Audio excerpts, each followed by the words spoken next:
2 Samuel 21. Then there was a famine in the days of David 3 years, year after year. And David inquired of the Lord. And the Lord answered, It is for Saul and for his bloody house, because he slew the Gibeonites. And the king called the Gibeonites and said unto them, Now the Gibeonites were not of the children of Israel, but of the remnant of the Amorites. And the children of Israel had sworn unto them. And Saul sought to slay them in his zeal to the children of Israel and Judah. Wherefore David said unto the Gibeonites, What shall I do for you? And wherewith shall I make the atonement, that ye may bless the inheritance of the Lord? And the Gibeonites said unto him, We will have no silver nor gold of Saul, nor of his house, neither for us shalt thou kill any man in Israel. And he said, What ye shall say, that will I do for you. And they answered the king, The man that consumed us, and that devised against us, that we should be destroyed from remaining in any of the coasts of Israel.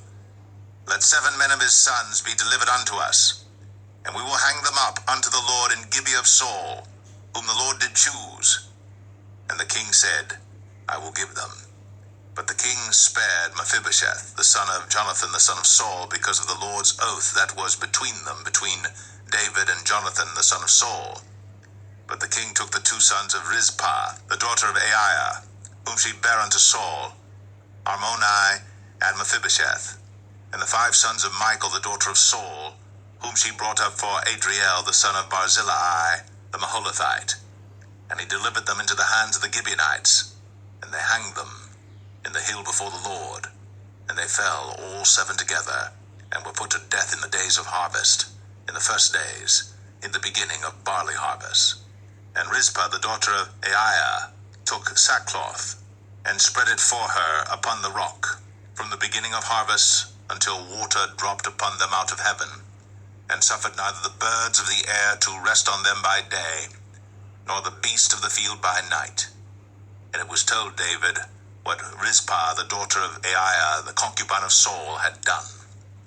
And David went and took the bones of Saul, and the bones of Jonathan his son, from the men of Jabesh Gilead, which had stolen them from the street of Bethshan, where the Philistines had hanged them, when the Philistines had slain Saul in Gilboa.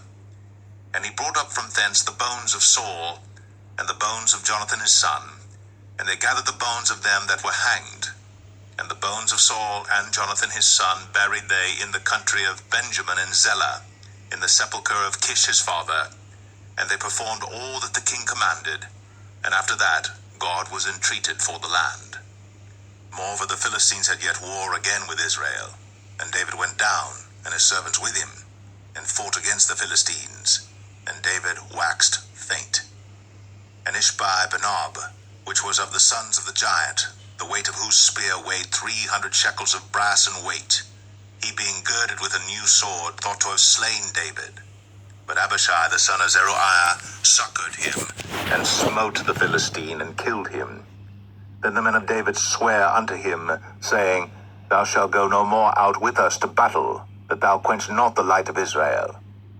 And it came to pass after this, that there was again a battle with the Philistines at Gob.